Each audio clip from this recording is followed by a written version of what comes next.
Hello, welcome to my end of the year, I don't know, media video? I have no idea what I'm going to call this video, and this is very off the cuff. Fair warning. I'm just going to be talking and chilling, talking about all of the media that I consumed in 2023. I pretty much started tracking everything that I've seen or played or whatever media I have experienced on a Twitter thread, basically, and I'm just going to go through it and talk about each of these things that I experienced and how much I liked them, and just kind of talk for a while. This is probably going to be really long because this thread is pretty long, and I have quite a bit to say probably about a lot of these, so I'm going to try to keep it brief as much as I can. And yeah, I don't know, just kind of chilling and talking. Hope you guys enjoy it, but we're gonna start with media that I consumed in 2022 technically, but I wanted to start the list early because I just wanted to talk about this movie. I actually watched it on Christmas of 2022, which was Tokyo Godfathers, which is a oh my god, a Satoshi Kon movie, and it is so good. It was just the best. It was a great thing to watch around Christmas. I actually highly recommend, well, it's already Christmas by the time or it's already past Christmas by the time you see this.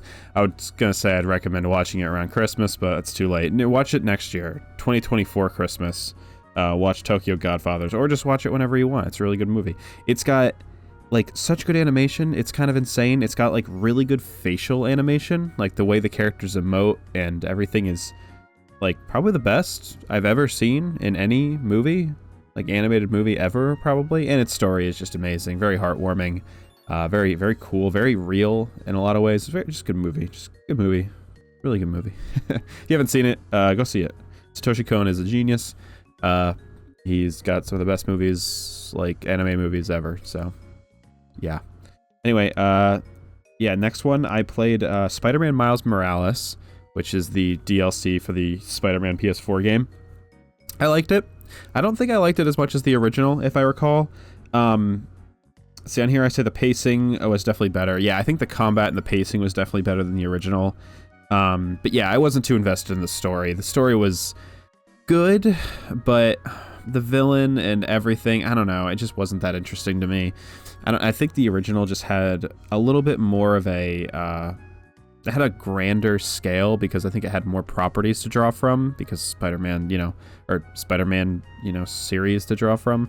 But Miles Morales is a little bit more pigeonholed into a few continuities, and it was cool, and Miles is a cool character, and I was excited for what it would lead to ultimately, which I haven't played yet still, but kind of felt like what it was, which was kind of an in-between of 1 and 2. It just kind of almost felt like it wasn't trying to be anything super crazy. I kind of remember I wasn't too crazy about the villain, the Tinker villain. I just didn't really care for them at all. Oh yeah, so I watched the movie Puss in Boots, and I'm sorry if this is not in like, I'm just going to be jumping between like video game or, whatever. Kind of hard for me to organize these. They're just kind of in order of when I experienced them. I also don't have dates on anything. I'm probably going to do that next year, is put the date I watched the thing or how long it took me to beat the thing, Anyway, Puss in Boots was amazing. Unbelievably good movie. I was like blown away by it. I did not expect it. I guess I'm not really a big Shrek fan. Like, I know, like hold your tomatoes and like pitchforks. I'm not the craziest Shrek fan. I like the original movie. Don't really like Shrek 2, which we'll get to because I think I watched it this year. And I had really especially when I watched this movie, I didn't even know who Puss in Boots was. I had never even seen the second Shrek movie at this point. So totally new property to me, totally new character to me. Had no previous knowledge of the character or any characters in this movie. I don't even know if there are, because I still haven't seen the like first Puss in Boots movie. I don't even know if there are recurring characters. Maybe there are, but either way, on its own, this movie is amazing, like just so excellent, and they do such a good job. Its story is so introspective and real and just really like emotional, and And yeah, it hit some personal spots for me too. You know, stuff about like existential dread and everything, which was cool. I actually took something from this movie I did not expect to take from it, and it was nice. It was very nice. It was a very nice, cool movie with incredibly good animation, just some of the best I've seen in a long time. So yeah, watch Puss in Boots. Should I give ratings to these? Should I give my my number rating? I feel like it's too late, right? I already kind of went through these. I'll do it. You know what? It makes it more fun, right? I give Tokyo Godfathers a 9 out of 10. I give Spider-Man Miles Morales, I'm gonna be a little harsh, like a 6.5 out of 10. And then Puss in Boots, I'm giving a 9 out of 10. Yeah, 9 out of 10. It's pretty much like pretty damn close to perfect. It was just like so good and really funny. Spider-Man for PS1. Yeah, I was, by the way, this is not only new, well, not Tokyo Godfathers is old, but it's not like only new stuff. This is also any retro games I play or anything, any new experience, media experience I experienced is what I'm talking about. So I did play Spider-Man for the PlayStation 1 because I guess I was just interested in playing some of the older Spider-Man games after beating Miles Morales. Yeah, I wasn't crazy about it. You know, I said in this one, like, it was pretty charming and cute, like, kind of reminded me of Simpler Time, yada yada. It does. It's like a simple, pretty cute, like, PS1 era action game, but it's really janky and really frustrating at times, and it was probably not great and definitely does not hold up. Maybe at the time it wasn't bad for, like, a superhero game, but, yeah, it was just really frustrating. I don't know. I wasn't crazy about it. Probably like 5 out of 10, I'd give it. Not crazy about Spider-Man PS1, but you know, it was cute, I guess. Okay, Shrek 2. So yeah, like I said earlier, I didn't grow up with Shrek, really. I grew up with I think I watched the first movie when it was like sort of new, but I remember like a stupid amount of marketing and preview stuff for Shrek 2 when it was coming out, like on TV and everything, but I never saw it. And I did see it, finally, at my ripe old age of 27. And it was okay. I think it was a little overhyped. People were saying this is like one of the best animated movies of all time. Not even damn close for me. Like probably not even in the half. It doesn't even reach like the 50% mark of what I've seen. It was cute and funny, but I don't think it was as cute and funny as the first movie. I think it was like the characters were neat, but I think the new ones I didn't care too much about. Like even Puss in Boots I didn't really care too much about. The plot was fine, but like I didn't really like, it wasn't like something I was like, oh, I was so invested in. And I just too many, like, I think there's like one too many, what do you call it? I'm like, fucking pop culture references. It's just like a little too much. Like there's a lot of licensed music. There's a lot of jokes on pop culture of the time, especially of the time. There's like an American Idol joke and stuff. It's very like mid 2000s, and that's fine. But I think the first Shrek movie has aged better. I think there are pop culture references in that movie too, but I feel like they're handled with a little bit more grace than the second movie. The second movie feels like, I don't know how to describe what it feels like. It's just weird. I wasn't crazy about it. I genuinely didn't love it. I think I'd literally give it like a 6 out of 10, which is, I know people are gonna, I'm sure this will be the most divisive thing on this list and people are gonna comment saying I'm insane, but whatever. Sorry, didn't jive with the movie. On the flip side though, the next piece of media I experienced, Hi-Fi Rush, the game. Oh my god. Talk about a fucking video game. I was gonna make a video about this game because I think it is genuinely one of the coolest games I've played in a long time. Character action game, rhythm game / rhythm game. I'm sure you've heard of it in some capacity. It was on Xbox, or I think it's still on Xbox Game Pass. So you can play it for like $1 if you just like use your junk email and just make an account for like $1 or whatever. It is so worth playing. It is such a good game. It's so confident. It's such a confident game. It does its like what it wants to do so well. It blows my mind. It's one of the best games I've played in so long, like absolutely so long. It's so cool. It was probably my game of the year. There's a few games that are like, you know, competing for game of the year, but this might have been my game of the year. highly recommend watching my friend Wari's video on the game. I will, I guess, link it. I don't know, how do I do that on the screen? We'll see if I go through the effort. If not, search Zari Wari on YouTube. Check out my friend's video of it. He basically summarized how I felt about it, said what I was going to say. He beat me to it. Fuck you, Wari. No, I'm kidding. Good video, though. You should watch it. It's really good. Probably 9 out of 10. I'd give this game a 9 out of 10. Oh, boy. The next one, other side of it, Azure Striker Gunvolt 3, which... I like the Azure Striker Gunvolt games. I really liked the first one when it was new back on the 3DS.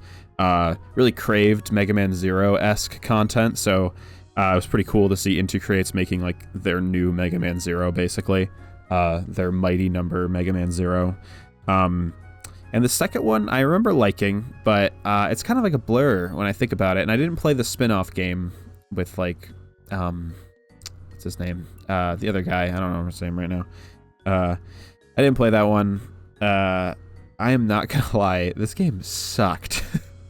Like, I was so disappointed in this game. I was expecting so much more. And I don't know if like I have like rose-tinted glasses with the first two games, but the main thing about Azure Striker Gunvolt 3 is it feels so nonsensical. The game is so wickedly easy, and I think the thought process behind the game, I think they've said, is it's supposed to be like an action visual novel. So it's not really supposed to be challenging you. It's just you going through the motions and you're doing the cool action. But like that isn't a good excuse, because that, in my opinion, does not make for a fun game. They give you all these tools to make the game interesting. Like they give you all these cool dash moves and all these interesting things to do. And it was just never used like well. I just thought like every time I'd want to use these mechanics, there was no reason to, because the game was so ridiculously easy and just so like spectacle over substance, you know? It was like, you know, or substance, what is it? Whatever the term is for that. It's just spectacle. It was like, you know, when you die, like Gunvolt comes out and does like a super mega move to like save your life, and it like insta kills any boss. So like if you die during a boss, you just like win.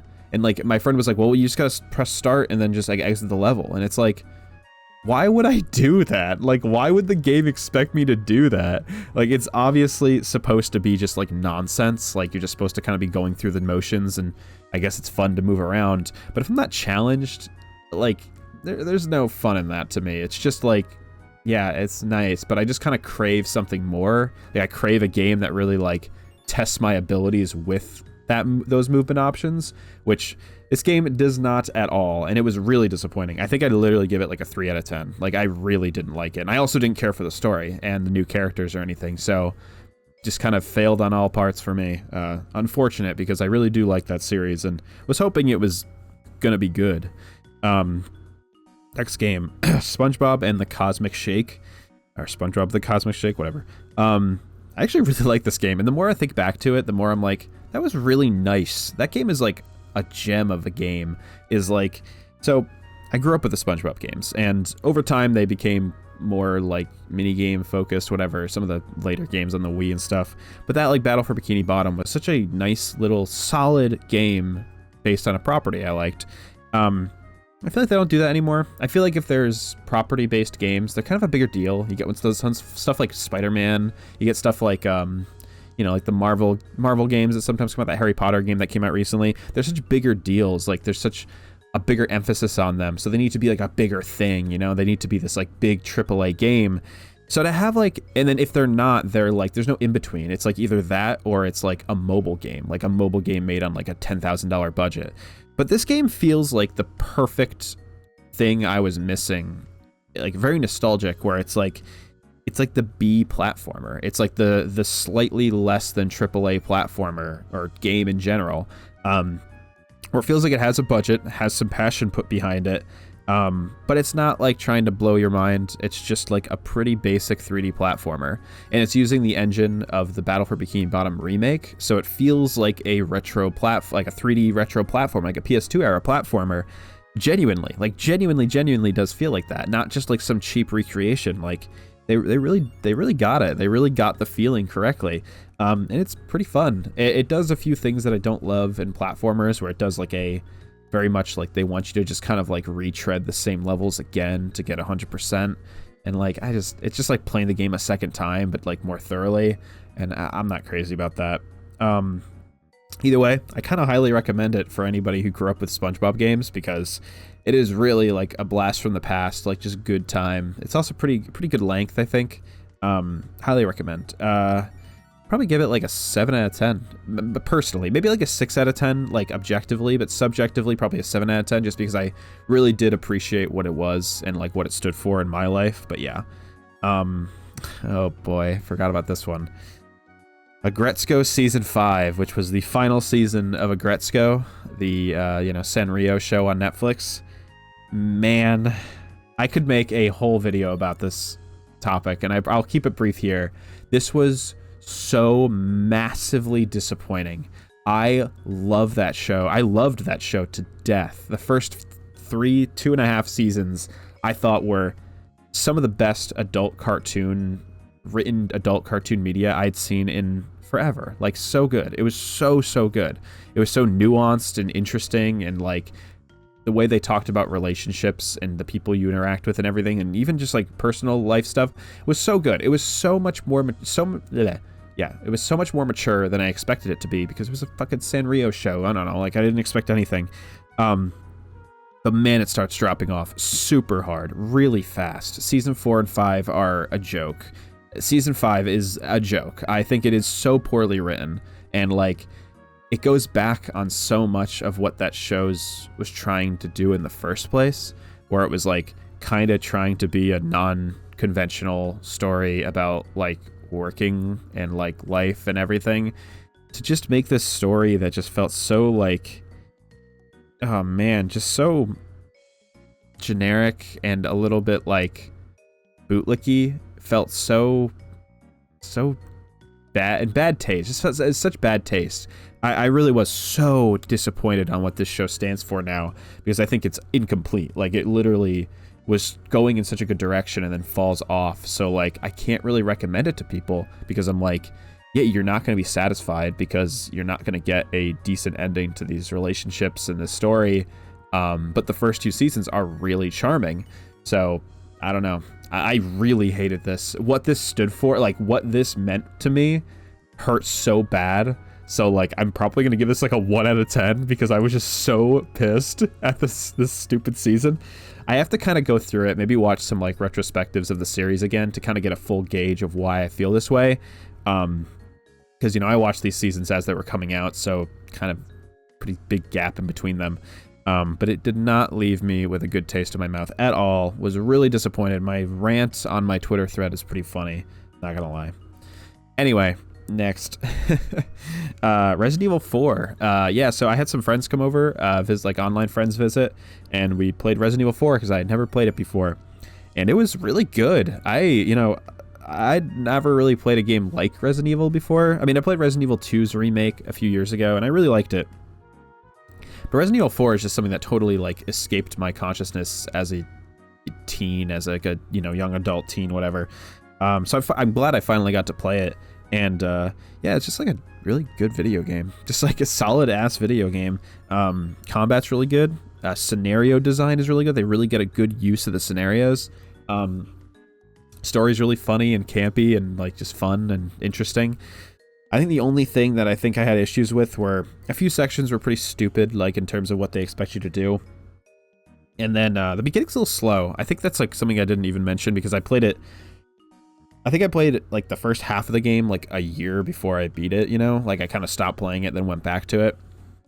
And I think the first half was a little slow, and the second half really picks up the pace. I also do think they should have used Ashley more. I think a lot of people complain about the parts with Ashley, but they were like the most fun in the game when you had to like micromanage Ashley at the same time as everything else. Felt very, survival horror-esque. It doesn't really feel like an escort mission exactly, because like usually Ashley is like doing something when you are protecting her. It's almost just like a defend her mission, which I guess I really wouldn't call that an escort mission. Escort missions are usually like you're locked into waiting, but like, I don't know. It was cool. It was a good action game with a lot of stuff. I kind of just wish it did like a teensy bit more. It probably had like there was a little bit of room on the table for stuff. So I'd probably give it like an 8 out of 10.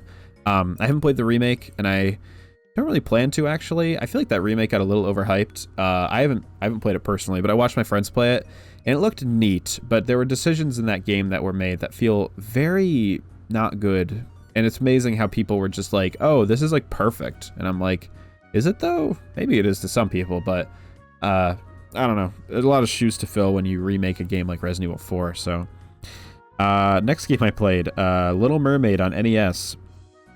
Yeah, I think I just like picked this game up in an afternoon and was like, oh yeah, I was fucking around with my NES, and I just kind of beat it in one sitting because it's like 20-minute long game.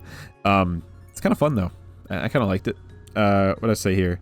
I said super short even for NES game standards, but like gets good use out of its mechanics. I think it could have been a little harder because it's really easy.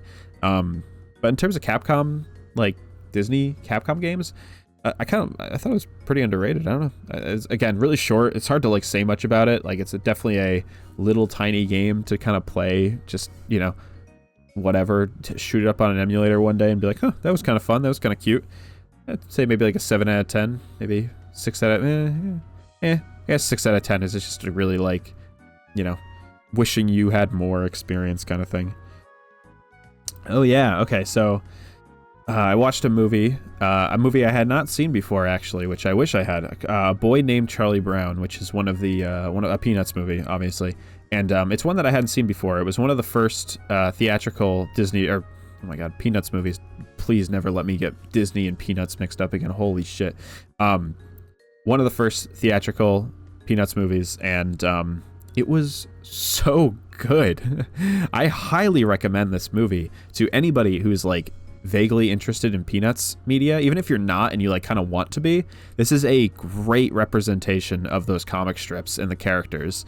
I don't want to like summarize it, but it just really, it illustrates the philosophies behind Charlie Brown's character specifically, which is a huge part of Peanuts. I know a lot of people associate like Snoopy with Peanuts, but Charlie Brown is Peanuts, and like the story behind Peanuts, like what it's trying to say on like a philosophical level or just even like a writing level, which I do think there is something that Charles Schultz was trying to say with the series, as much as he like doesn't admit it in interviews and stuff.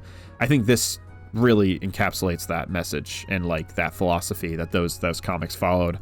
It's really good, and it's got a very good ending. I could not believe how poignant and like mic droppy the ending was to this movie. It's so good, and it's really artsy and cool. Very cool movie. I don't know when it came out. 1969. That's pretty crazy. Pretty crazy at the time. Good music too. Really good music. Highly recommend. It's probably like a 9 out of 10 for me. It's probably my favorite animated Peanuts media now. I like the specials, but I think this is like the best representation of the comics, which is what I mainly care about. Oh yeah, I forgot to put this on here. Fox in Space Episode 2, which is the online series.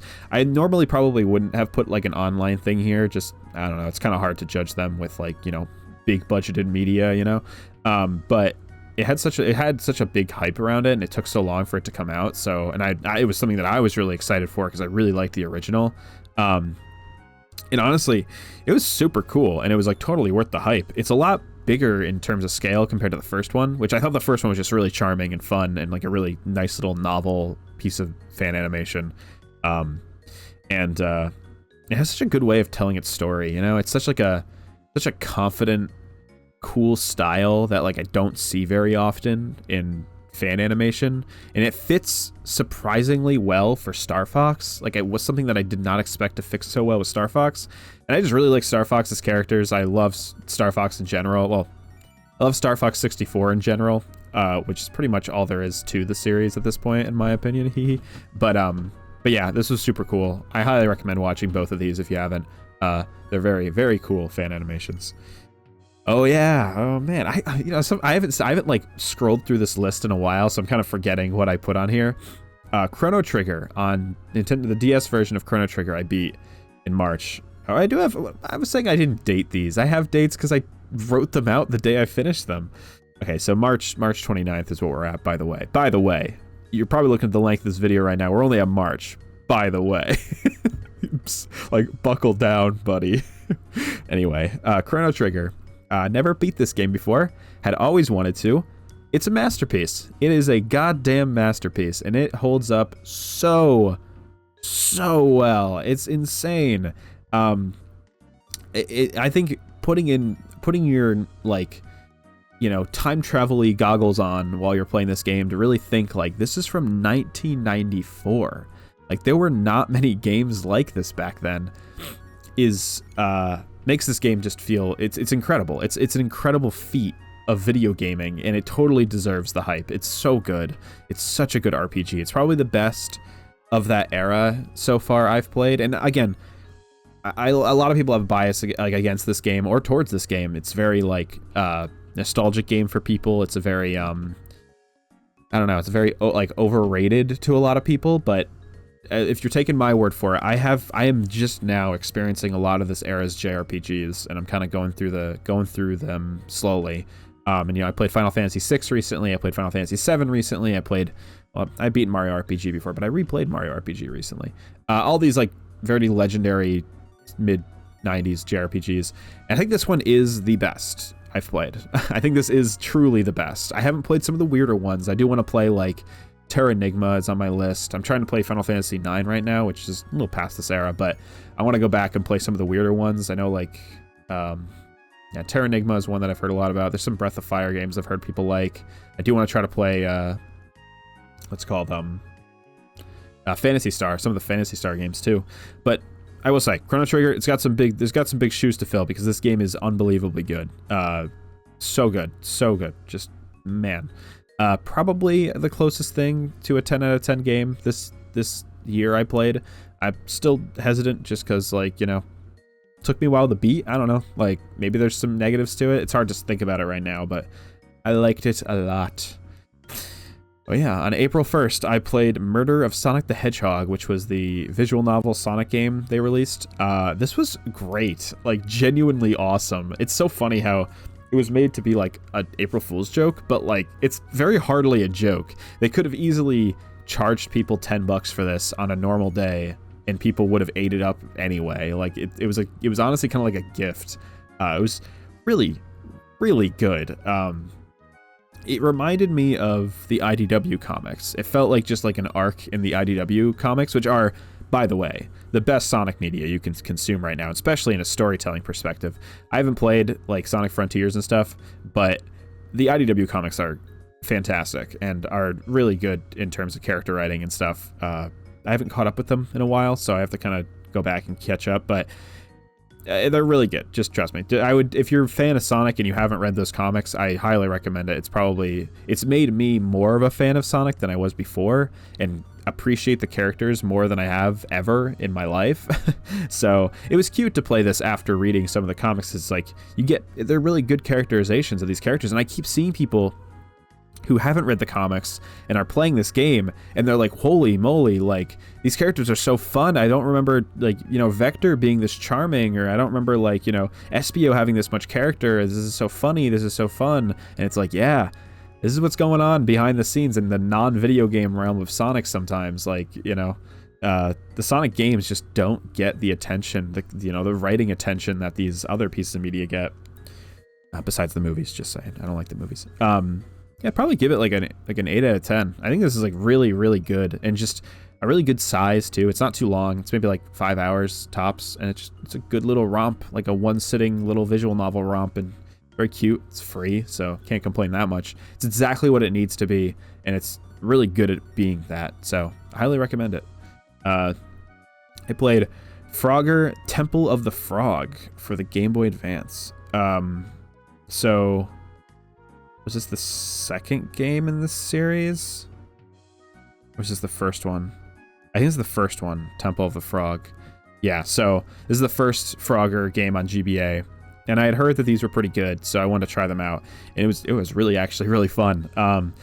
It's interesting how they morph Frogger into a platformer like this, but it's a really unique idea for a platformer. It's like a puzzle over top platformer, quote unquote, kind of like, it's kind of like a puzzle game, like an action puzzle game. And it's just got really good level design, really, really good level design. This game's really short. It's probably only going to take you like an hour and a half to beat, but it's fun. It's really satisfying. The concepts are just really well done. There could be some room for improvement, Wink, wink, nudge, nudge. But I'd probably give it like a 7 out of 10. Surprised me. I think it was a little frustrating sometimes, but just a really well executed idea that I was really surprised with. I think I've played some of the Frogger games. I know this isn't the first one that's like this, but this was surprisingly really solid. So, yeah, April 6th, I saw the Mario movie. I really liked the Mario movie. I don't think I really talked about it on this channel much because I was going to make a video about it if it like really rocked my world in a specific way, but it really didn't, in like not a negative or positive way, which I think is better than I expected it, because I was expecting the worst for sure. A Mario Hollywood movie. Oh god, voice crack. A Mario Hollywood movie is a disaster on paper, like genuinely. Like, I don't like the Sonic movie. I think that was a joke in terms of a movie based on Sonic. It did nothing right, in my opinion. It did absolutely nothing right. The second one did a little bit more right, but that first movie is complete garbage to me, genuinely. And I feel bad because a lot of people like that movie, but I cannot stand it. The Mario movie did a lot more right, right by a Mario fan. That's what I'm trying to say. Like, as a Mario fan, seeing this movie, I like to think that I'm part of its audience. I'd like to think I hope I'm not ignored when it comes to a Hollywood movie based on something I like. That's why the Sonic movie frustrates me, because as like a fan of Sonic media, it really did nothing for me. It's like, maybe for a kid it's nice, but like, I don't know, it's based on a property. Like, don't I want it to give me something? Like, I don't know. And so the Mario movie was more...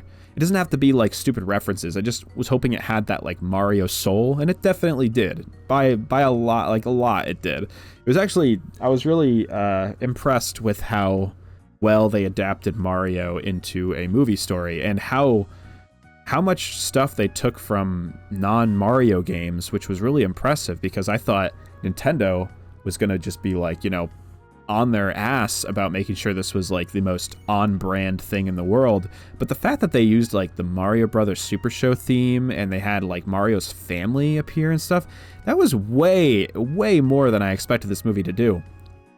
And I'm pretty excited for whatever sequel they make, because they kind of teased a sequel like every other movie. But yeah, as like, I know this movie I would have loved this movie as a kid, being such a fan of Mario. This movie would have been life-changing for me. So I think that's huge. Like, I think that's such a big deal. Like, a kid Mario fan being so happy to see a movie like this is exactly what it needed to do. So I was really impressed. More impressed than I thought I'd be. Objectively, it's not a great movie, not at all. But like, it's like a fine enough kids movie, but it definitely won't like rock your world, especially if you're not like, you don't have these expectations, you're not expecting something, you're not like a Mario fan that wants something specific. It's just like a generic kids movie. I will say though, in the when this movie came out, I saw a lot of people comparing it to the Sonic movie. I saw a lot of Sonic fans saying that this movie was like a joke compared to the Sonic movie. Like, oh my god, like, people are trying to defend or say this movie's better than the Sonic movie. Are people crazy? I'm like, are you crazy? Like, did we watch the same movies? Like, yeah, this movie isn't fucking, this movie isn't, what do you call it, like Hitchcock, right? It's not like amazing, but it's like good. It's like pretty good. And like, even if the Sonic movie is also pretty good, the Sonic movie gets eliminated in terms of points when it comes to like being generic and stupid. Like, the Sonic movie is the most like offensively generic idea for a kids movie in the world. For this to even have an iota of like personality and creativity, this Mario movie is like a million times better than Sonic, because Sonic didn't have any of that. So like, sorry. Like, maybe in terms of like objectively as a movie, like critiquing as a movie, maybe they can go toe to toe, but this Mario movie just rocks Sonic's world in terms of like creativity, just saying. And that's like a lot of what I love about Mario. So I was happy to see that in the movie. Anyway, probably objectively like a 6 out of 10, but maybe subjectively a 7 out of 10. That's probably where I'm at with that movie. Maybe like 5 to 6. I don't know, something around there. That was a lot. Sorry, I didn't mean to talk. I didn't get a chance to talk about that movie, so it's kind of a big deal for me. Next one, Owl House. Owl House was so good. Yeah, it ended this year. I forgot it ended this year. It was so good. It was so good. It's very rare these days to get such a fully realized Western cartoon from start to finish. Like, you know, I think the last big one I remember truly getting, like, I'm talking like multiple seasons over the course of, there's like one-shot series that are good, obviously, but to get a kid show that has like continuity and has a good beginning, middle, and end is pretty rare. I'm like one of the rare people that mostly appreciates every part of Steven Universe, even up to the very end. I think there could be some room for improvement, but like for what they had to work with and what they had, it was really fucking good. But like, Owl House felt like on the level of like Gravity Falls, where it was just like so well realized and like it was exactly what it wanted to do, and it did it like with so much class and so like so well done. Like, you know, it just didn't waste your time. It was very well paced. It was very, very good characters, gave just enough time for all the characters for me to care about basically everybody. Its story was interesting. I think I saw some critiques with the villain, but I'd have to like kind of go through it and reestablish itself. But I thought it was interesting by the end, like who the villains were and what was going on with that and whatever. I thought it was like kind of cool.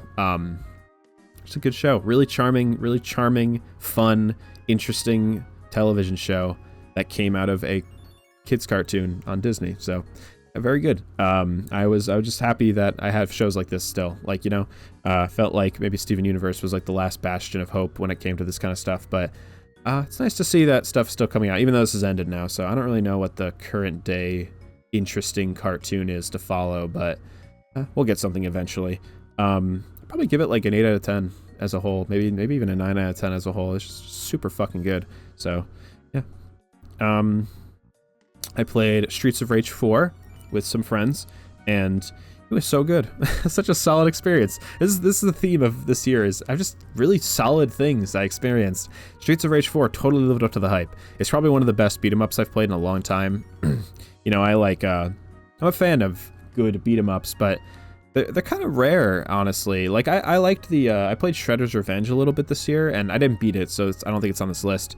But I thought it was pretty good. But I think Streets of Rage is just much more solid. Like, it was much more addicting. It was much more like the pacing was a little bit better, so I just felt like it was easier for me to just like beat in one sitting, you know? Looked amazing, sound amazing. It's just a really solid game. I don't really have a lot of critiques with it, because like it didn't really do anything wrong per se. And I don't remember. Yeah, I just really can't think of anything wrong. 10 out of 10, it's perfect. But, you know, I liked it a lot. In terms of, like, genres that I like, I'd probably give it, like, an 8 out of 10, maybe 9 out of 10, again. Was good. So here's one I did not talk about with this channel. This year, I decided to play Star Fox Zero. And, yeah, I kind of avoided this game for a long time. I tried it once and, like, wasn't jiving with it and just thought, you know, this is probably as bad as people say it is. I'm just not going to even bother. And I'm a huge fan of Star Fox 64. So anything else Star Fox related, I'm not really a fan of. I don't really like Assault. I definitely don't like Adventures. I didn't like the DS game. I don't really like the original games, like 1 or 2. So 64 is really the only game I like, but I love that game. It's like seriously like probably my top 5 games of all time. Like, it's one of my favorite games. And so I wanted to go into this with kind of an open mind. And, you know, it was not, I think I wrote on here, it wasn't as bad as I had heard, but it also dropped the ball in ways I hadn't really heard talked about before. Like, a lot of people complain about the controls, and the controls aren't great, but, you know, when the controls are working, it's actually super fun, and like, it's actually a really cool game. But I genuinely think the level design is terrible sometimes. Like, some of the bosses are so aimless and obnoxious. Some of the levels are so just not satisfying in the slightest. I felt like there were so many things that Star Fox 64 did that a game could have, you know, adapted or whatever, iterated on. Like, there's so many things that were like, this is like step 1, now you guys can do even more. I think the example I always give is in Star Fox 64, your party members all have a specific trait and thing they do. Like, Slippy shows health, Peppy gives you advice, and Falco actually helps you with combat. It's a really cool idea. And when they're gone for the next stage. So if they die, you're down, you're down on them, or you're down on them. They're down for another stage. So if Slippy goes down, you don't have the boss's health for that stage and the next stage. So there is incentive to keep them alive. And I always thought that could have been iterated on more, you know, like, What if you gave them even more stuff to do? Like you gave Falco, like he shows you secrets, or Peppy gives you items, like even more to that. And then maybe even like secret passages or different things that you could see and do depending on who's alive, which they do very, very slightly in Star Fox 64, but very, very slightly. Only very few times that does it ever actually take into consideration who you have alive. So I apologize if you hear anything outside the background. This game does even less than that. It literally is like, does not even fucking matter if your party members are alive. Like, I think when they go down, they just come back the next stage. Like, they're just down for the rest of the stage. And, Slippy's like, enemy shield analyzed, like he says in the first game. But then when he dies, it doesn't matter. The enemy shield is still analyzed. It doesn't go away. But like in Star Fox 64, if Slippy dies, that health bar is gone on the boss. So, I don't know. It felt like it did that a lot. In like, it was a weird game. It was more gimmicky and arcadey than like normal Star Fox, but it didn't feel like it was for a game that's so much like 64. It's trying to be basically like 64 again. It just didn't do anything better than 64. It just did things worse than 64. And if you like the controls, that's one thing. That's like neither here nor there to what I'm talking about. Like in terms of a game, like its gameplay and its like level design, it is so disappointing because it's just not as good. And it's like, that's pretty lame because it had a lot of opportunities to be better. Also, my cat is here and he's being annoying. Hey. You're gonna mess up my microphone setup. Get away from me. He wants to say hi, but he can't. I think he wants attention, but too bad. I'm only in May, Olive. We're not even halfway through the year. Oh, God. Hope you guys are enjoying my ranting. Also, yeah, I guess I give this I give it a 5 out of 10. I think there's something that here that works, but it just was so poorly done sometimes. It's just such a shame. It's such a shame. Also, I really didn't like one more thing about Star Fox Zero. I really didn't like how much like it had like references to 64, but they were so shameless. It was just like the most like, remember that? It felt like it had no identity, like at all. It didn't have its own identity at all. It was so lame. Anyway, next game I played, Advanced Guardian Heroes for Game Boy Advance, which is the Guardian Heroes game on Game Boy Advance. I really like Guardian Heroes. I really like Code of Princess. I like those kind of games. I don't know what they're called, but I think they're the same creators or whatever. Fun kind of beat 'em up kind of action-y games. I haven't played this one. I saw it at like a retro game store for a decent price, and I was like, I had my GB. I think I was on vacation. I had my Game Boy Advance on me, and I was like, you know what? I'm gonna buy this. Like, $30, whatever it was. I'm gonna buy this and play it. It'll be a good time. Don't buy decently priced Game Boy Advance games often, so it was kind of neat. It was a single player, because it was Game Boy Advance. They kind of made it into a single player game because those games are primarily multiplayer. Pretty like stupid at times though. Some boss fights and stuff, I felt like I wasn't really thinking. I was just kind of like, pressing buttons and hoping things would happen. It felt pretty frustrating sometimes because of that, but it looks really nice for a Game Boy Advance game. It's definitely one of my favorite looking Game Boy Advance games. And music was pretty good. It's a unique game for the Game Boy Advance, I'll say. It's an interesting one, and the fact that they even kind of ported or made like a pseudo sequel to a Saturn game on Game Boy Advance, it's pretty interesting. So I think I said on here I gave it a 7 out of 10, so I'll stick with that. 7 out of 10. I didn't usually give them ratings. Okay, so here's a big one. I'll keep this one brief because I could, again, make a whole video about this. I could talk literally for the amount of time I've talked so far all about this. I finished Final Fantasy XIV Endwalker, and holy moly, yeah. Final Fantasy XIV has been a transformative experience in terms of video gaming for me. I love this game to death, and I had no expectations that I would love it because I don't love the idea of MMOs. I don't like the business model of MMOs, but hot damn, Final Fantasy XIV does it so well, and it's made me a total fan of a good MMO experience now, and I get it. I totally get it. And this game's story is one of the best I've ever experienced in a game. I was so invested by the end, and Endwalker's ending was so good. The way it told its like deeper thematical stuff, what it means to be a player of this game and what it was trying to speak to each of the players who had been through this game for so long, was so amazing. Like, just so life-changingly amazing. It was so good. I don't think Endwalker is my favorite. I think Shadowbringers is still a better, like, story as a whole in terms of, like, pacing and everything. But I will say, that ending to Endwalker is unreal how good it is. And it's so emotional. It's one of the most emotionally impactful video game things I've ever played in my life. Highly recommend it. Kind of. Final Fantasy 14 is very strange. There's going to be another piece of media on this list that I'm also going to be weird at. It's going to be a similar kind of recommendation. I can't really recommend this game to people who don't want to get into it. If you just want to get into it because, like, oh, well, everyone's talking about it. I don't like MMOs. I don't like Final Fantasy, but everyone's talking about it. I'm going to play it. Don't play it. It's not worth it. Because, like, it's a drag. I will say this confidently. People are going to try to, like, be like, well, there's this and that. You will not see satisfying story moments in this game for at least 20 hours. And then you won't get, like, the satisfying real pull of the game's, like, juice, like the real juice of this game's narrative for, like, hundreds of hours. And the grind it takes to get to those points is sometimes excruciating, and it takes a lot of just like mindless doing, like walking around mindlessly talking to NPCs with very slow small text, very, very wordy game.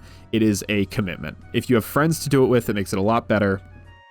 Just like, it is and the reason why Endwalker is so good is because they know you've made that commitment, and they're basically, it's a gift, or not gift, but, you know, it's a nice little, I don't want to say gift because obviously we're paying for this kind of thing, but it's a nice little thing to be like, this is for the players who have been invested so long. This is so they can be satisfied in the story and everything, and it works. And it's like, you feel very satisfied with your time commitment by the end of this game. But that's not for everybody. Like, you know, not everyone needs to paint a, you know, magnificent canvas because it's satisfying to do so. Like, some people just don't want to spend the time to do that, you know? Like, it's fine. So I recommend it if you want to play it. I'd say it's worth it. Like, I wanted to get into it, and it was worth every second I spent doing it, I think. But not everyone is created equal. This game's also pretty expensive. It's nearly $200 a year to play if you're continually having a subscription, so keep that in mind as well.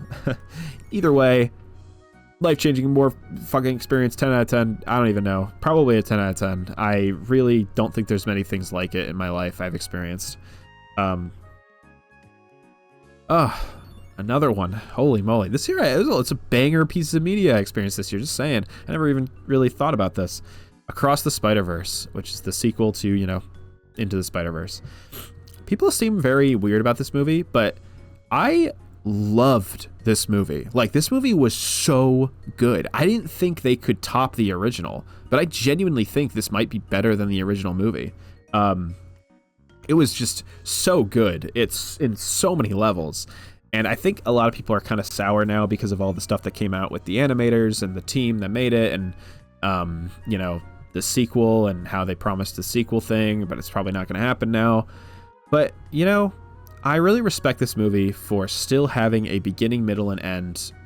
Obviously leaving off on a cliffhanger, but the fact that it is still a story and it has a character arc for Miles and has a character arc for a lot of these characters, it's still very satisfying. Like, I left that theater very satisfied with what I watched. It didn't just make me, like, want more. I think people are a little spoiled by, you know, how many sequels and everything gets nowadays. So a lot of people were just like, I can't really like this movie because all it left me wanting was more. And it's like, that's a shame, because this movie does a lot to not do that.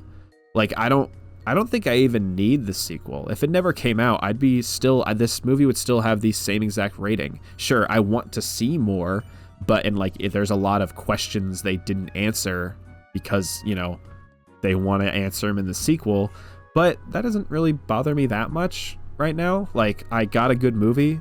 I watched it with my eyeballs, and I was really happy I did. And, like, that's exactly what I want from a good piece of media. So, I don't know. I hope it gets made, because I do want to see more of these characters and what that happens with them. But I very much respect the animators and their time their property too. Just saying. Like, you know, this is a team of people's efforts, and if it's not being respected, then I don't want it to be made. Like, you know, this should be made by the people who want this to be made, not by the executives that are going to bust it out regardless. So we shall see. I'm sure the sequel's written. I'm sure it will come out eventually, but I really liked this one. I really, really, really, really liked it. Probably as much as the original, if not more than the original. So probably like a 9 out of 10, whatever I would give that. Continuing the Kino streak, Hello Kitty Roller Rescue. I found this at a Goodwill for a ridiculously good price. Usually you don't find GameCube games at like thrift stores, but I just saw it like just total. I think the GameCube logo on the spine was covered up by a GameStop sticker, but I recognized, like, I was like Hello Kitty, and I was like, oh shit, it's a GameCube game, and I was like, that's pretty rare to find. But you know, I thought maybe somebody saw this, thought it was shovelware. I looked it up. It's a pretty fucking expensive game. It's like $80 or something. So I made out like a bandit that day. I'm totally keeping it because it's a real novelty of a game, because it's like a character action game, actually. It's more of just like an action game in general, like a beat 'em up. But a Hello Kitty action game was not something I expected. It was really bad. It was really bad, but it was like really charming in a way. It's pretty much just you roll around and hit shit. ... It's like I said, it's strangely unremarkable and also strangely unique at the same time, which is really true, because it feels like every other action game you've ever played, but also feels very weird to see a Hello Kitty action game like this. So, I'd probably give it like a 3 out of 10 objectively, but I'm gonna give it a 6 out of 10 for just being cool and weird and worth money that I found at Goodwill. So, you know. Okay, next game, Frogger's Adventure 2, which is the other Frogger GBA game, which is the sequel. This was so good, like genuinely really, really good. It's better than the original game that I was talking about. It's probably like I said in this thing, it's probably one of my favorite Game Boy Advance games now. It's really satisfying. It's super snappy, even compared to the first one. It's even snappier than the first one. It's really challenging, like really perfectly challenging. Like, it was like that perfect kind of difficulty where I was like struggling with some levels, but it never fell out of my hands. And like when I finally did it, it was like, fuck yeah, like hell yes. It just felt really good. I was gonna say, I think a few of the bosses were really simple and stupid, but like it was just really solid. I highly recommend this game, like genuinely. Even if like you're not a fan of Frogger, not, you know, whatever, have no attachment to anything I've said, it's just a really solid video game, which is like really cool for, you know, mid-2000s Frogger game for the Game Boy Advance. I don't know, you don't get that very often. Probably give it like an 8 out of 10, probably. Okay. Oh my god, my throat is a little scratchy from talking, but that's okay, we'll pull through. Mario RPG, which I had not replayed. I don't think I'd actually ever beaten it, now I think about it. I think I'd gotten towards the ending, but I never actually sat through the ending when I was playing this on like WiiWare back in like 2011 or whatever it was. So I actually beat it this time, and I kind of wanted to beat it before the remake came out so I could appreciate things about the remake.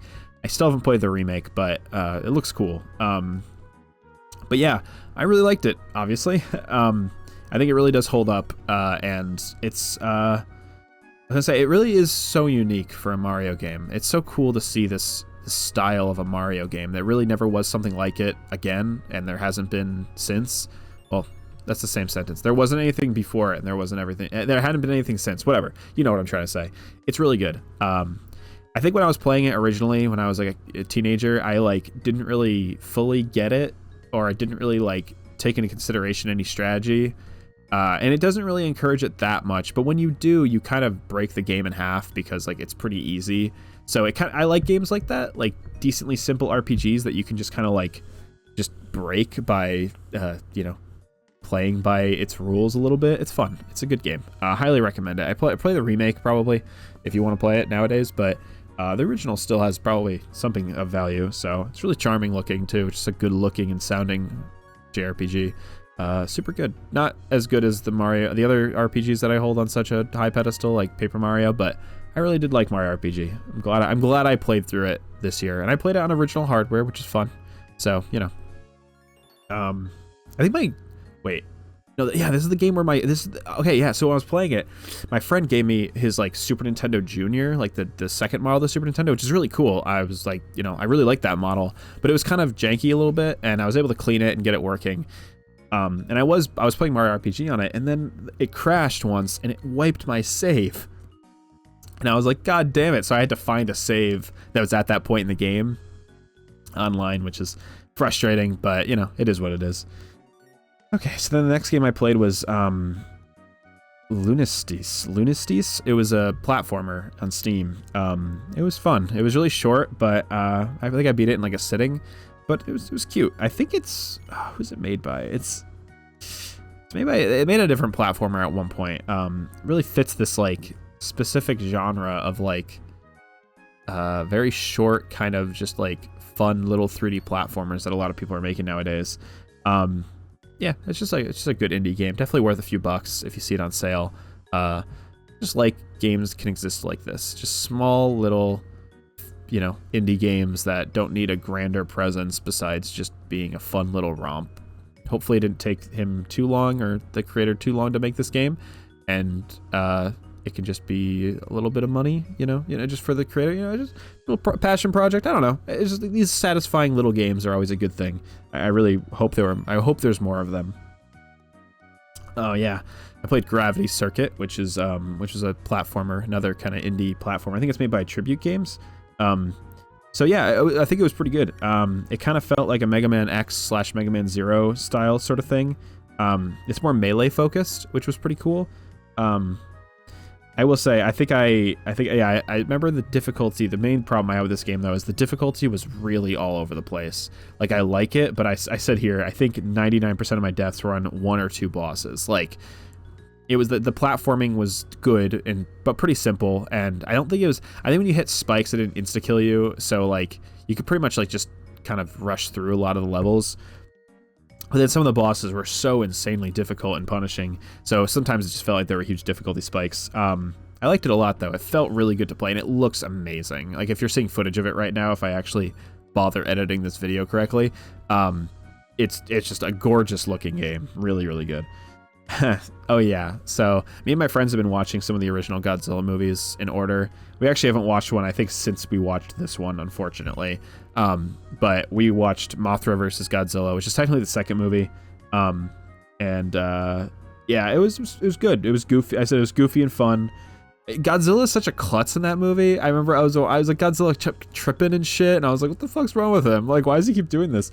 It was really fun to watch with my friends, too. We just had, like, a really good time watching it. Mothra is just really cool. I just really like Mothra as well. Mothra is definitely one of, like, my favorite Godzilla characters.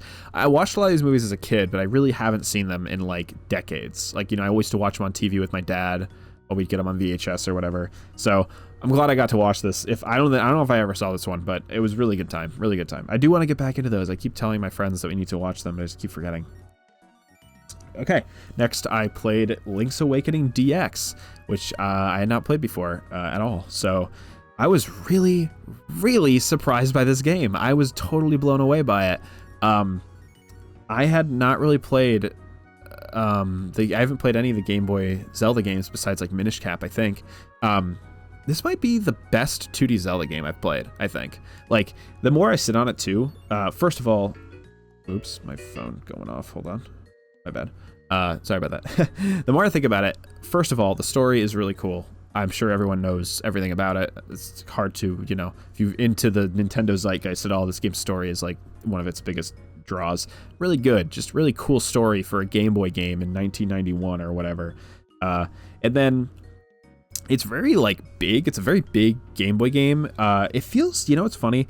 It's a Zelda game, but it feels closer to like a Metroid game in terms of how it's like laid out and paced, which was really cool. Like the world was like decently small. Like the island was decently small you were exploring. So getting around was very satisfying. It was like, it felt very good to explore and learn about the world.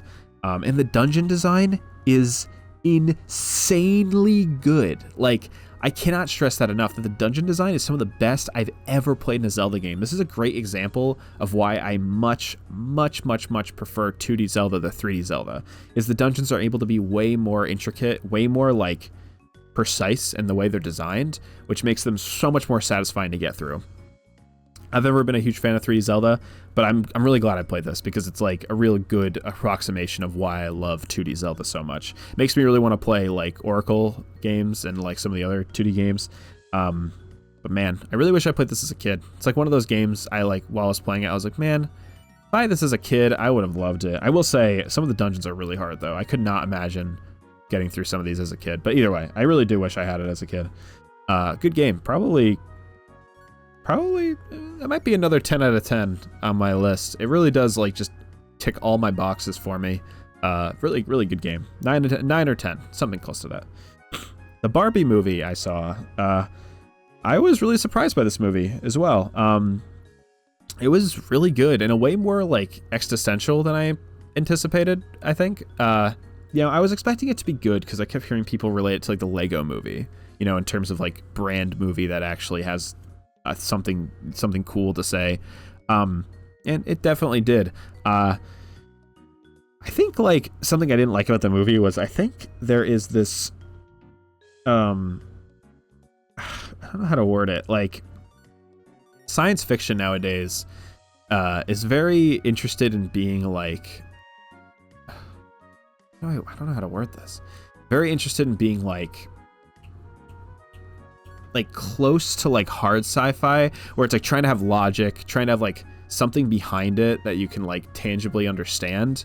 But I really think some of the beauty of like science fiction storytelling is that it doesn't need to do that. It can literally just be vague, like, analogies for reality. And this is, I'm not even kidding when I say this is kind of a science fiction movie in a way, and in a weird way, but like it is kind of, and I think some of the like more grounded elements of the story, like where they kind of, this story about the mom and her kid and all these things kind of weren't really doing anything for me. Like I think that the movie could have been more like vague and ambiguous with what it was trying to do and say. I think it's a very important story to tell in the movie, and I think it's cool, but I think the world itself would have benefited from being more ambiguous and not really making much sense. It doesn't make sense already, but like even less sense. But like either way, it was pretty powerful, and I think its main, what it wanted to say, still came off fine. I don't know. I think there was a few. It's been a while since I remember talking to my girlfriend about this, like on the way home from the movie, and I just remember like I had examples of what I wanted. I would have rather the movie do, and I thought they were decently poignant, but I don't remember anymore. So either way, it was still really good. I'd probably give it like a 7 out of 10, maybe 8 out of 10. It was cool movie. Surprised me, even though it was like surprising but not surprising at the same time, because like people were saying it was really good, and I trust when people are like, dude, no, this one's different, and I'm kind of like, oh, okay. But yeah, I played a game called the ESP Road, which is a shmup. I have an arcade machine set up in my living room where I have like a Raspberry Pi in it, and I'm able to like play a bunch of games, but it's a vertical screen, so I usually dumped a bunch of shmups on it. Every once in a while I'll sit down and play shmup. Very rarely do I beat them though, because they're so difficult and kind of grindy, but this one was pretty good, and pretty, and pretty easy to beat. I think it's Cave. I think Cave did this game. Yeah, it's kind of just like hit my head against the wall until I win, but yeah, I was saying it was pretty fun to weave between bullets, pretty satisfying. I think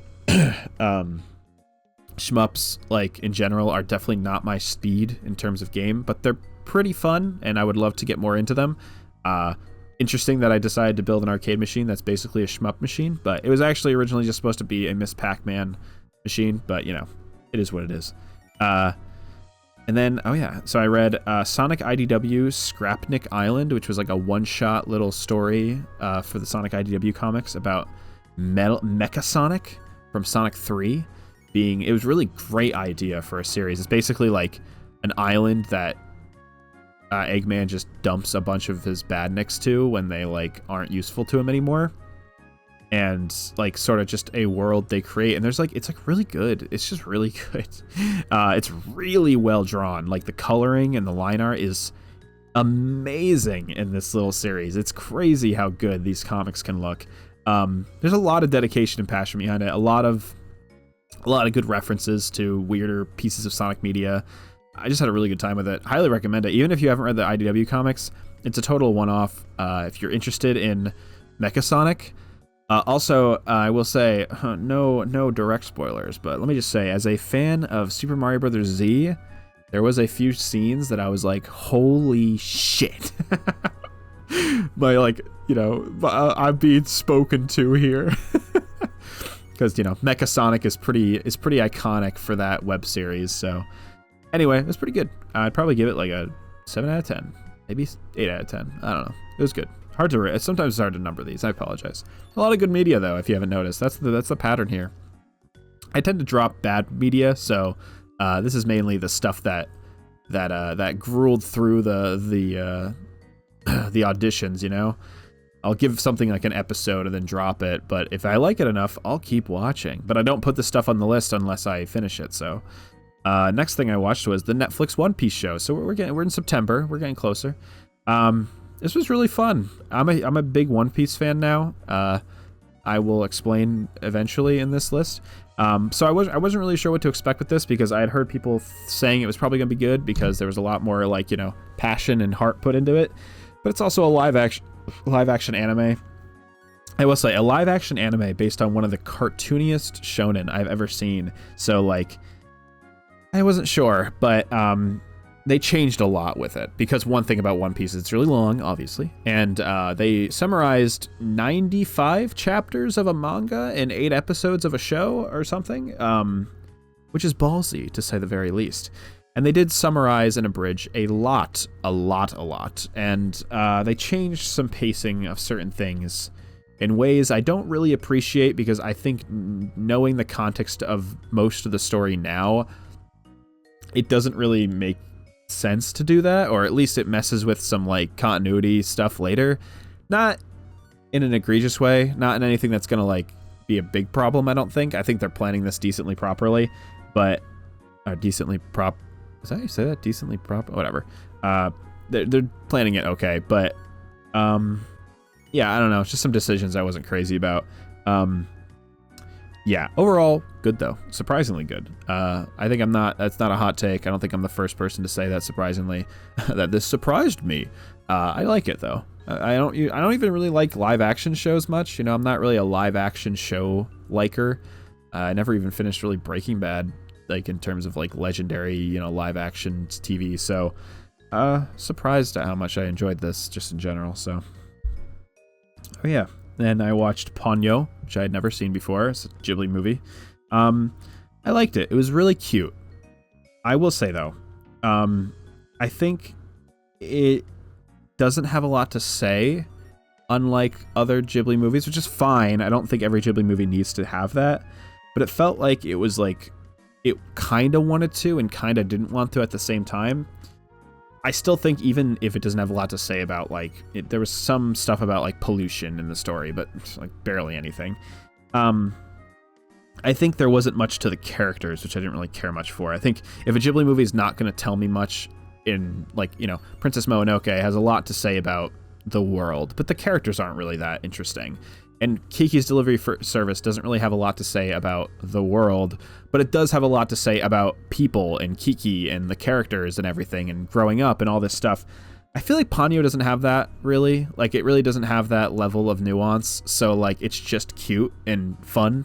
And that's fine. It can be cute and fun, but, it's not going to elevate it to a level where, compared to other Ghibli movies, so...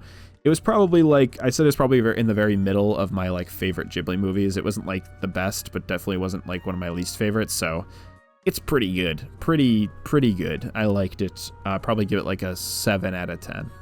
It was good. I put Bandy's Universe Season 1, which is Nathaniel Bandy's YouTube series. It was awesome. It was actually awesome. Obviously, I'm gonna be as blatant as possible. Obviously, it's a little cheesy and a little stupid and a little cringy, quote unquote, because it's, YouTube series made by fucking mega nerds. But it was a lot of fun, and that's all you really need with the series. I was laughing my ass off with my friends. We were commenting about all this stupid shit in it. marveling at sometimes the really good animation that he commissioned or something. It was just like, it was such a weird series just to take at face value. So like we had a good time, and like what else is there to a piece of media, right? I mean, like, I'm not here to like be like, this is not this and that. Like, this is all about my opinion. And you know what, Nathaniel Bandy, handshake emoji, I enjoyed it. I want to see more. I'm not buying your little plush thing on Makeship or whatever, but you know, I enjoyed it. Next thing I enjoyed was Darkwing Duck on NES. It was good. It was like Mega Man meets Ninja Gaiden kind of. It was also really short. I wasn't expecting it to be so easy. I had never beaten this game before, and I kind of remember it being difficult when I first played it, like when I was like a teenager. But yeah, very Mega Man-y though. Like obviously made on the backbone of Mega Man, or like the skeleton of Mega Man. I really like the sprites. They're very fun. Like it's a really good looking game. Just a really good little NES game, similar to the Little Mermaid experience I had earlier, where it's just like, I missed playing games like this, just short little experiences that just are satisfying and fun, especially when they're so so accessible. Speaking of, literally same day I played this game. Wow, I didn't realize it's the same day. Gargoyles Quest 2 on NES. I loved this game. Like, one of the biggest surprises this year I played was I had played Demon's Crest forever ago. Like, again, back in the 3DS, I think when it came out in the 3DS. I played that game and loved it. I thought it was so cool. Such a cool NES, or Super Nintendo game. This game is even better, I think, in my opinion. I loved this game to death. It's one of my new favorite NES games for sure. Its level design is so good, and its controls are so tight and responsive. It's so cool. It's such a cool game, and it was great to play in October because it was Halloween-y, and it was a really good time. I highly recommend it. If you're like a fan of platformers, NES game kind of thing, you haven't played this game, it's probably one of my favorite NES games now, so probably like a solid like 8, 9 out of 10 for me. Oh yeah, God. Okay, we're getting more recent. I watched Elemental, and it was okay. I kind of like the romance, but I didn't really love the romance. I also really think this movie is really weak. That's the best way I can describe this movie. Is it wants to have a grander story about like, it just wants its cake and eat it too. Where it's like, I don't know. It's so weird because it's like, it's obviously trying to be an allegory, an analogy, whatever, about interracial couples. Obviously, it's like, I mean, it'd be stupid to say otherwise. And there's a lot of commentary about how people perceive that or whatever.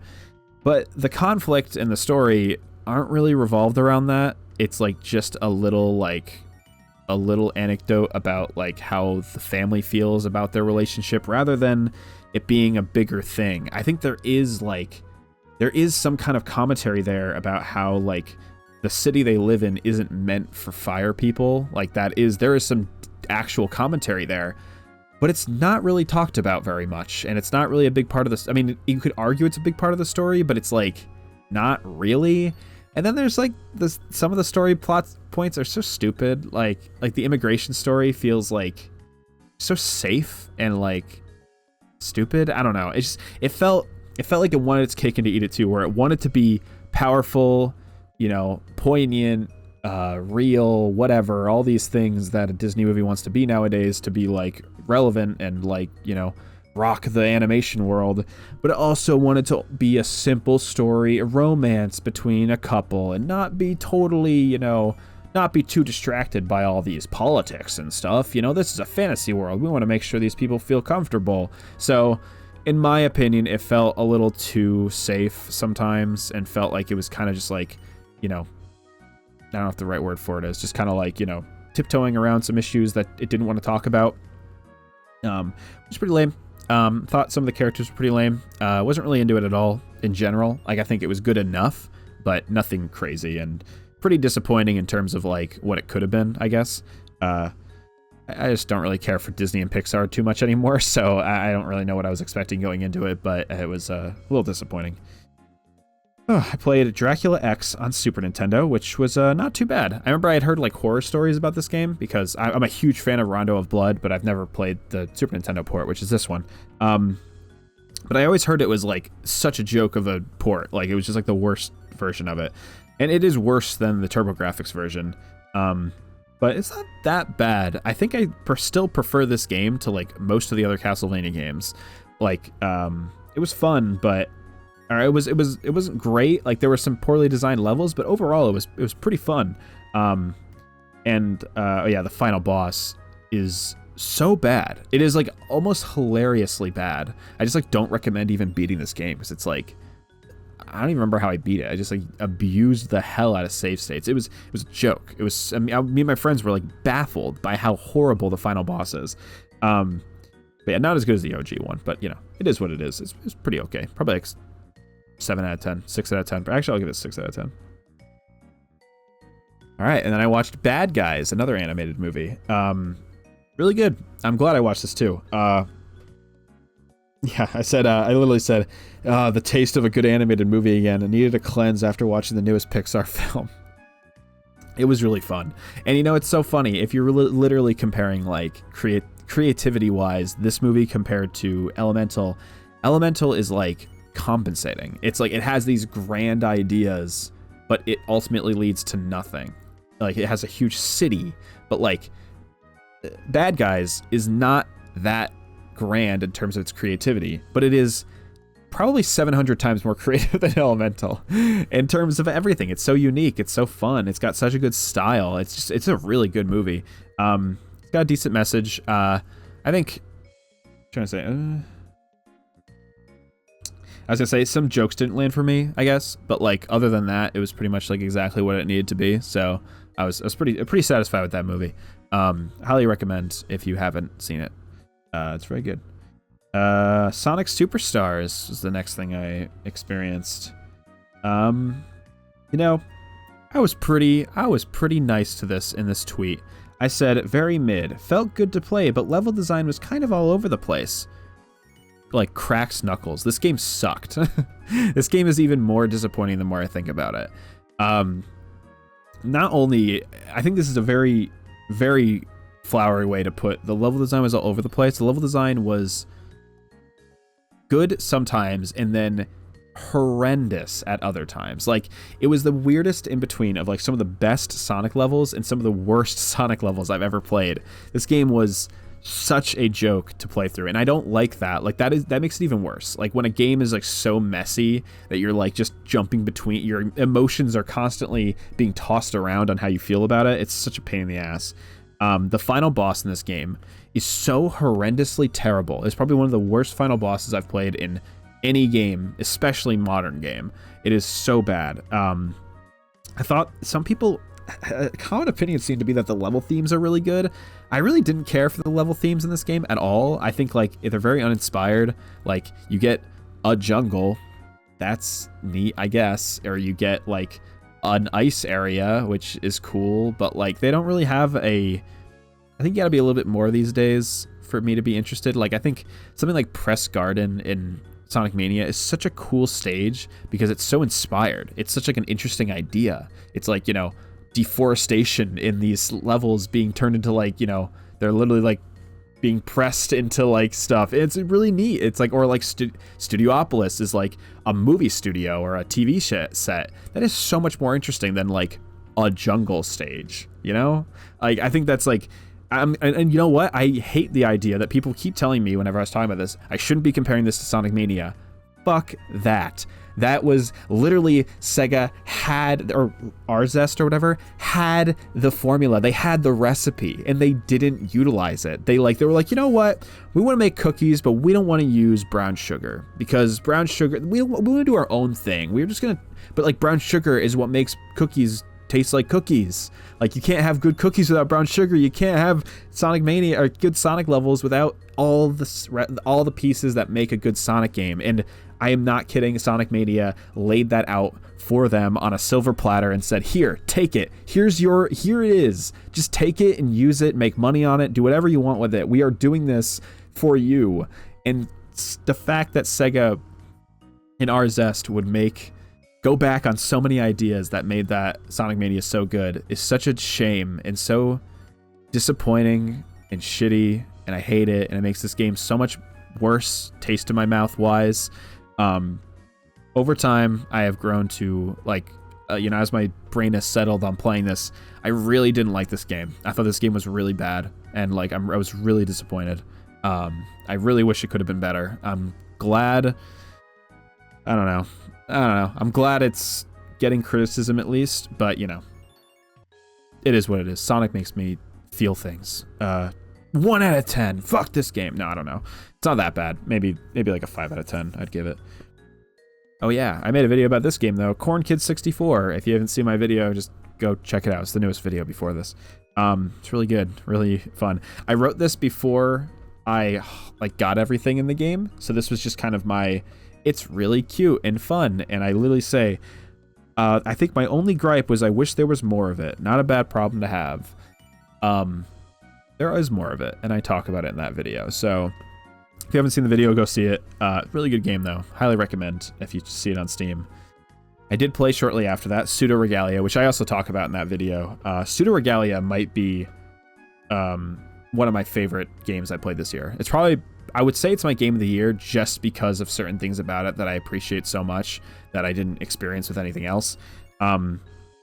This game is so good in terms of movement. It is probably one of my favorite games to move around in I've literally ever played. It's so good. And like just doing platforming and sequence breaking in this game feels so good and so satisfying that like I love shit in games like that. It's one of my favorite things. My like ADHD brain that wants to do things in my way or wants to do things as fast as possible or whatever, or break the game in certain ways, just loves this stuff. It's just, I crave it. And I'm not gonna lie, something that I really appreciate about this game, its world design is so good, in my opinion. It is so cool. And like a lot of people criticize this game for being really aimless and it doesn't have a map. That is such an X factor about this game for me. Like everything I enjoyed about it was this like really desolate atmosphere that I was feeling exploring these levels, and like having to like use my environment as my guide to get around was so unique and interesting. And I think a lot of games end up kind of having a crutch where they kind of just like you end up just opening the map and constantly check the map over and over again. But that's why I like games like Hollow Knight, which made it so you couldn't really use the map unless you were like standing still and like, you know, couldn't use it in combat. It's like there were so many things that made it so much more like you had to really stop and pay attention to your map. Oh god, I got a cough and I don't want this to be loud. Excuse me, sorry. But this game did not have a map, so you were really aimless, and the atmosphere fit that, and I thought it was really smart, and it was really cool, and by the end, I figured it out, and yeah, it took some aimless wandering around, but the game controls really well, so it felt good to aimlessly walk around, in my opinion, which I think was part of the game's design, and I would like to give them the benefit of the doubt and say it was on purpose, that if they're gonna have something so aimless, at least it feels good to move around in that aimless land, or aimless caves, I guess in this case. It was really fucking good. The music was really good. I would say that probably could use like 1 or 2 more boss fights because there was really only like 1 or 2, and they were fine, but they were nothing too crazy. The UI could use a real overhaul. The UI design in this game is really bad, but overall it was remarkably good and like highly recommended. I think it's only a few bucks, and you'll get like 10 hours out of this game. It's a real sizable Metroidvania, and you don't see that every day. A 3D platforming Metroidvania. It's like, that is, or Metroid game, I don't know, Metroidvania is a weird term, but you know what I mean. Like an adventure game, like an adventure exploration game, but a platformer. It's like, that's pretty unique. There aren't many games like that, so I loved it so much. I was really taken back at how much I enjoyed it. Mario Wonder, which I also didn't really talk about on this channel much. So good, so good. Probably one of the best 2D Mario games.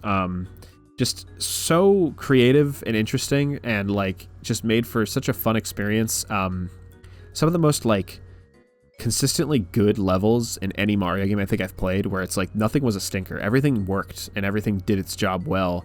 I think it's really structured, which I think maybe some Mario fans might not like, because there hasn't really been a game like this since like 3D World probably. Where, you know, we had like Odyssey and stuff where it was a little bit more open, a little bit more like, but this is very much like the level design is what you're there for, and that's what made it so fun. There's a few nitpicks I have with the game. Getting 100% is fun. but getting like 100%, like getting all the medals is not fun, and it's just kind of a grind, and what you get from it is like a joke. So like I would not do it. And then I like the multiplayer aspect of this game. I think it's neat, and the way they did it is a nice compromise. It was good for me because I don't like how multiplayer is balanced in New Super Mario Brothers, because I think it just makes the games too easy.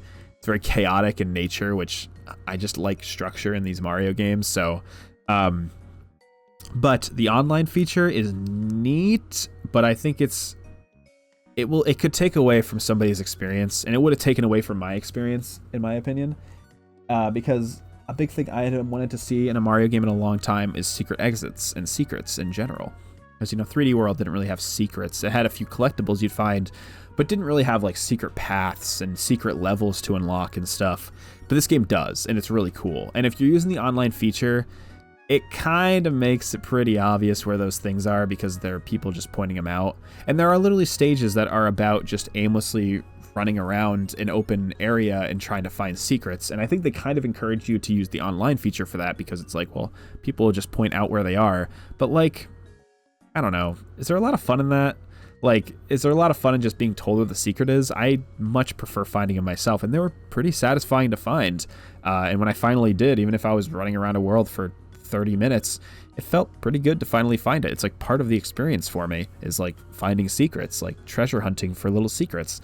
I'm glad they gave you the option to turn it off, but I really didn't like, I heard people saying that the secrets were really easy, and then I was like, oh really? I had a tough time. They're like, yeah, well, I mean, like somebody just put a sign on where it is, and I'm like, well, okay, yeah, when you're told the answer, it's easy, duh.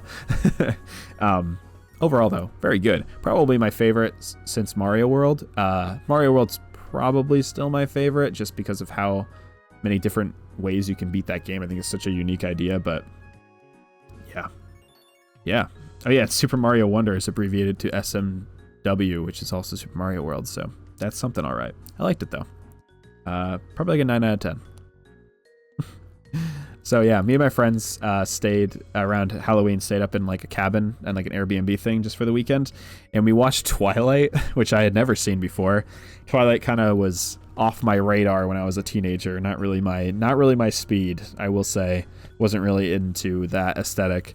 It was kind of a cool movie, kind of. It was like there was like levels of coolness that the movie was able to do, where it's like it was shot well. It had some interesting like ideas, but it was so badly written, but kind of in like an awesome way, where it was like just so weird. It felt like I think it felt like a real life anime in a lot of ways, but not in like, oh, it's like, you know, anime stuff happening or whatever. It just was very like, it's like pacing in the way the dialogue was written and everything felt like a bad dubbed anime or something. And like there are scenes that felt so weird, like that baseball scene or whatever. I just like felt like straight out of like a weird like mid 2000s anime, right? Like, I'm sure that's why it was so popular with like middle school kids. But yeah, you know, my friends really like grew up watching it, so we all had like a fun time experience. Like they were really excited for me to experience it for the first time. It was fun. It was a fun time. I really enjoyed it, but definitely I said not sure if this is my type of media. Yeah, not sure if this is exactly what I like in media. A little too grungy for me, but it was cool. It was a cool thing to see. I'm glad I watched it. I played Gargoyles Quest on Game Boy, which is the first Gargoyles Quest game. I kind of went backwards. Yeah, it was cool. It was cool to see. It was actually kind of fun to play them backwards, because I got to see how the ideas evolved. It was really fun, especially for a Game Boy game. It's a really impressive Game Boy game. It's basically like half RPG, half not RPG. I will say though, I hate the random encounters. The second game got rid of random encounters. They kept the overworld, but they got rid of that. This game, for some reason, they love having annoying ass random encounters, and I just cannot express enough how much of a bad idea that is. And I know it probably padded out the game back then, but fuck, it was not good. In my opinion, the random encounters really bogged this game down. But overall, it was pretty good. Overall, the game was fun. And if it was just the platforming levels, this game would be like super, super solid. But yeah, it was cool to play. I think it's definitely worth playing if you're interested in Gargoyles Quest. This is a good game. They're all good. It's pretty cool how consistent that series is. Yeah, I don't know what I'd give it. Maybe like 7 out of 10? I think I'd maybe not as high as the NES game. But it's funny how I hear the opposite. A lot of people are like, the NES game is just a worse version of the Game Boy game, and I'm like, I feel literally the opposite. I think the NES one is like basically just a better version of it. So, oh man, ugh. This is a test of my voice, by the way. I've been talking for a while, but maybe I needed this. One Piece film read. So I've been reading One Piece a lot over the course of the year. I've been doing a book club, and I'm caught up. I will say, I'll spoil a little bit. I'm caught up, but it's gonna be part of this list. But in the you know, in lieu of me getting to a certain distance into the series, me and my friends watched Film Red, which is the one with Uta, which is played by Ado, which is the really famous Japanese singer right now. She's really good. She's a really fucking good singer. Probably one of the best singers like ever. I swear. She's an unbelievably good singer. And this movie is about her character Uta being, no exaggeration, shoehorned into the story of One Piece. Very, very shamelessly shoehorned into it. It was bad. It was really bad. The writing was bad. The music was great. It looked okay sometimes. But the writing, the way this was trying to be like canon / not canon, this was so badly done. And like, I really don't like when these kind of like non-canon movies try to give you, because it's for like shonen watchers, so they're like giving you like big awesome moments, and like a big part of this movie was you get to see Shanks fight and stuff, and you get to see Shanks more because you never see Shanks. And all the reviews of this movie are like, it was fine, but you got to see Shanks fight, so like 10 out of 10. But like, Oda is so specifically writing the series so we don't see Shanks fight, so when we finally do see Shanks fight in the series, it's going to be super impactful. But when you put those big impactful moments into a non-canon movie about some non-canon shoehorned in character, don't you feel a little betrayed? Like, isn't it kind of like a wet fart of a moment? Like, where you're like, oh, this probably would have been more impactful. Then when we finally get to it in One Piece, we finally get to the part where Shanks has his first fight, it's going to feel a lot less impactful because we already saw it in the movie. And it's like, it was kind of wasted in the movie. Am I like crazy to think that? And like, there's a lot of moments like that. Like, there's moments where I was literally like, are you fucking kidding me? Like, they're doing that here? And like, there's things that I was like really excited to finally see. And I was really disappointed to see them in the movie, because the movie is nothing. I don't care about Uta. I don't care about the story. I don't care about any of this. It's it's nonsense, and no one's gonna talk about it after because it's a non-canon movie. So like, why would I care that these big plot moments, these world-building plot moments, are happening in the fucking non-canon movie? It actually bothered me, and it like is a huge, huge detriment to this movie. It could have easily been its own little self-contained story that had nothing to do with the grander story of these characters, but they wanted it to be more. And part of me is like, they know people just won't give a shit if it's not, and like, and judging by the reviews, by the One Piece fans, that's what people wanted. And I don't get it at all. Like, I am the most, like, I could not see a single, I mean, again, it looked good. It sounded good. But besides that, there was nothing in this movie I enjoyed besides that. The characters are perfectly fine in terms of their writing, but this is Uta's movie. This is Otto's OC's movie. Otto's little self-insert, I want to be Shanks' daughter movie. And it's so bad. Just such a bad implementation of this character. And just to add insult to injury, they're kind of alluding to her being kind of canon. Like, they've referenced her in the anime, and she's kind of shoehorned into some big moments in the manga now. And I'm like, don't do this. Don't do this. Like, do not do this. Please don't. It's so bad. I hated the way they implemented Uta into this story. So, man, I didn't have a good time. I did not like this movie very much. I'm kind of surprised at how much people do like this movie, but at the same time, no offense to shonen fans, knowing what shonen fans like and what they consume, this doesn't surprise me that this movie is so well received. No offense, but sometimes shonen is just, you know, people don't really, One Piece is almost too good for shonen audiences sometimes. There's so much nuance to it. It's such a big story with so much world building and everything. And like Dragon Ball and stuff isn't. So like, You know, I think the standards are kind of weird, out of whack there. Anyway, watched Scott Pilgrim Takes Off, which again I was going to do a video about, and I probably won't. I think everyone's kind of said what I feel about this series. It was good. It was really good. I was really surprised. I did not see. I'm sure it's impossible to avoid spoilers about this series, but I did not see what it did coming. ... Pretty much. I was expecting this to be a really bad adaptation of the comics, because I love the comics so much. They're some of my favorite comics ever. They are so influential to me. The movie was a bad adaptation of those comics. It was a perfectly fine movie, a bad adaptation of the comics. I thought an 8-episode anime series was going to be another bad adaptation of those comics. You can't tell Scott Pilgrim's story in that small amount of a time. You just can't. You need the nuance. You need the slow pace. You just need that part of Scott Pilgrim. So they didn't, and that was a good idea. And what they did was really smart and really, really added to the IP as a whole. I think this is a great companion piece to the comic. Probably a decent companion piece to the movie, but it's way more impactful if you've read the comics. It just feels way more tied to the comics themselves rather than the movie itself. It helped kind of bridge that gap between that. So it was like, now it's kind of a nice, all three pieces of Scott Pilgrim media kind of can live in tandem together. So I'm really glad this exists. It's really well animated too, and the characterizations are perfect in the series, in the show. It's a good time, really good time. I highly recommend it. Now here's a dicey one that people might not agree. I watched Cyberpunk Edgerunners. This was only like a few weeks ago. I watched this. I didn't love it. I thought it was okay. And I'm going to sound really pretentious when I say this, and I do not mean to speak on this like I'm a connoisseur of this media. I've experienced a lot of media in this genre, so I know of it a little bit, and I've done a lot of research. I like the medium's history and the genre's history. This kind of felt like baby's first cyberpunk story a little bit. And like, it's good, and it tells its story decently well.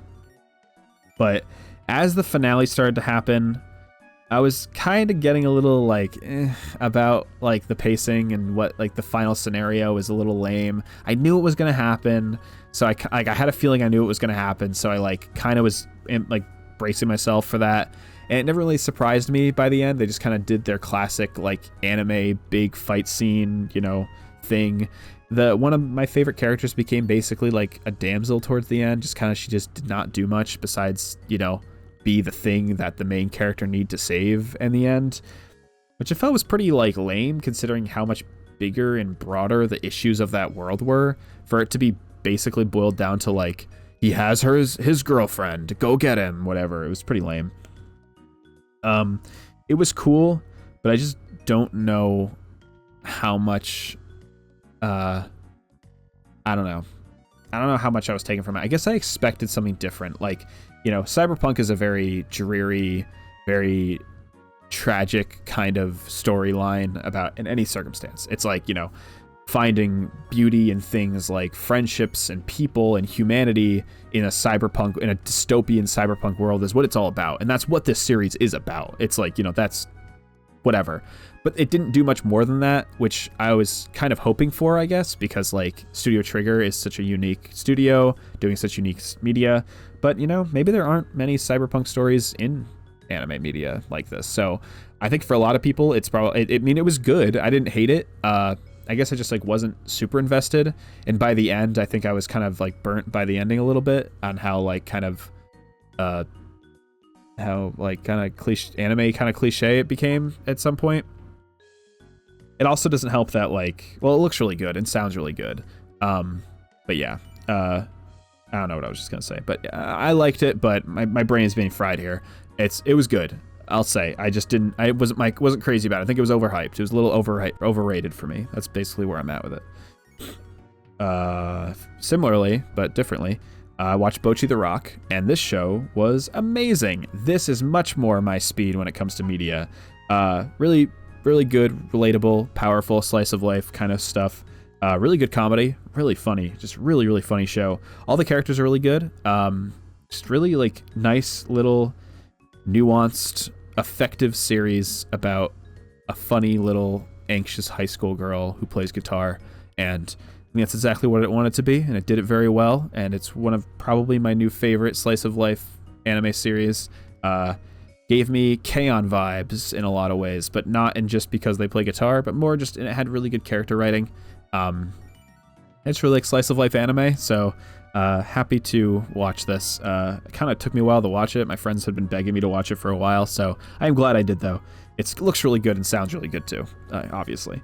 And the final one on this list, which I will talk about for a few minutes probably, is just December 16th. I got, well, actually, as of like a week ago, I am fully caught up with One Piece now.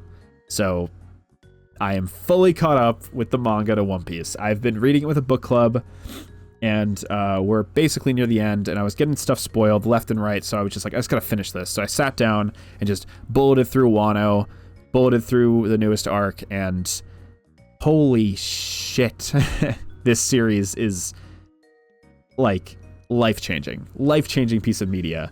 I don't think I've ever experienced something quite as good as this. Considering how big it is, I guess is the best way to put it. Like, One Piece is huge, obviously. It's so long. It has such a big world. It has so many characters, so many things happening in the world. There's so many moving parts to the story. And I cannot express this enough how almost immaculately done it is. Like, every decision that I see made by Oda, I'm like, that is so smart. Like, how did he decide to do that? Like, that is such a good idea. That's such a great idea to tell this part of the story. Such a great character to introduce at this part of the story. Such a great way to do these things and these things. Like, every time I'm saying that. And there are some dips in the story for sure. For something so long and so formulaic in a way where it like kind of is, you know, running through a motion of like, you know, villains, plot of said place they're in, you know, kind of very shonen-y story writing. It's pretty good at how consistent it is at being like entertaining and like, you know, interesting. Again, like I said, but there are some dips. There are definitely parts of the story where I'm like, yeah, this is less interesting than the other parts, or it kind of drags on a little bit. But especially the newest two arcs, Wano and Egghead, the newest arc, are so good. They're just so good.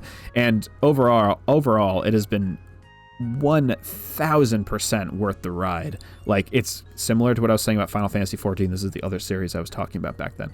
Is One Piece is not for everyone, and that's totally fine. It doesn't need to be for everyone. It's long, it's tiring to read, and it's extremely nuanced in what it's trying to say. It's extremely complicated in its world building and what, like, how everything works. There's a lot to it.